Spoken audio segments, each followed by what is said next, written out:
আজকে রান্না করব কচু শাক। আর বেশ কিছুদিন ধরে মনে হচ্ছে যে একটু কচু শাক রান্না করে খাওয়া হবে, তা সে আর হয়ে উঠছে না। প্রচণ্ড পরিমাণে বৃষ্টি হচ্ছে আর ওখানটায় খুব জল, নামতে ইচ্ছা হয় না। তো আজকের কচু শাক ফাইনালি রান্নাই করে খাওয়া হবে। চলো না, দেরি না করে রান্না করে চলে যাই। কচু শাক আগে কাটবো, কেটে তারপরে রান্নাটা শুরু করবো। একটা বড় কাটারি নিয়েছি কচু শাক কাটার জন্য। তার সাথে নতুন একটা বাটার রেসিপি থাকবে, আগে কখনো বাড়িতেও বানানো হয়নি, এই প্রথম আমি বানাবো। আপনারা দেখতে থাকুন। কচু শাক কেটে নেব।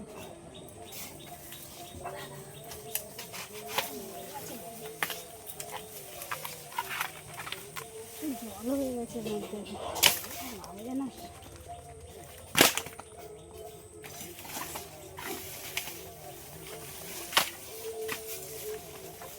কচু শাকগুলো কেটে দাও, আমি চিংড়ি মাছগুলো কেটে নেব। কচু শাকের জন্য চিংড়ি মাছ কেটে নেব।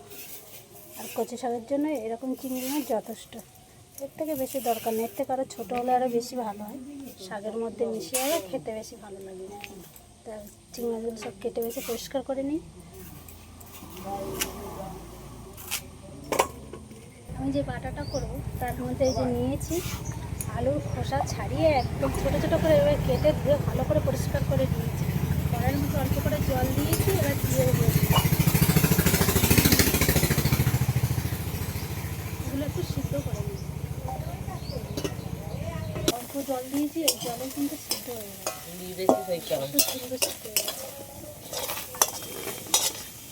কড়াইয়ের মধ্যে তেল দিয়েছি, তেলের মধ্যে দিয়ে দিচ্ছি দুটো শুকনো লঙ্কা, গোলমরিচ আর ধনে। তারপরে দিয়ে দিচ্ছি পেঁয়াজ কুচি,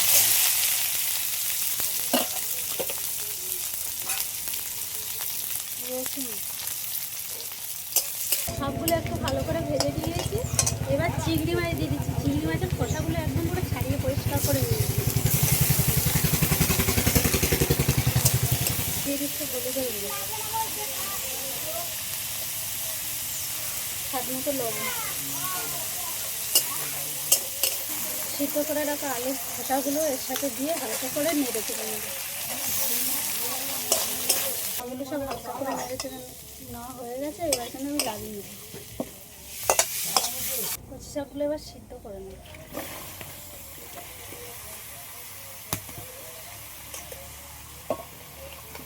এক কড়াই কচু শাক হয়েছে। 5 থেকে 6টা কাঁচা লঙ্কা ছিঁড়ে নিয়েছি, এর উপরে দিয়ে দিচ্ছি, ঢাকা দিয়ে দিলাম। এবার আমি সবগুলো বেটে নেব।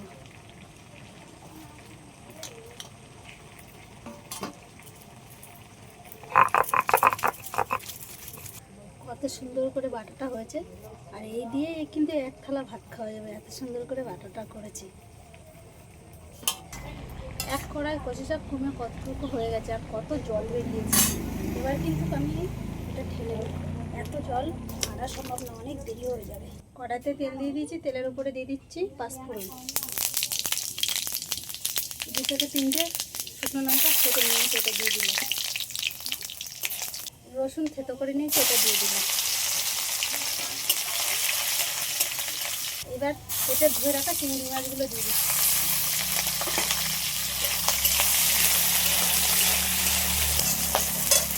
এবার দিয়ে দেবো স্বাদ মতো লবণ, পরিমাণ মতন হলুদের গুঁড়ো আর হালকা করে লঙ্কার গুঁড়ো নিয়েছি, এগুলো সব একসাথে দিয়ে দেবো। সবশেষে দিয়ে দেবো নারকেল কোড়া।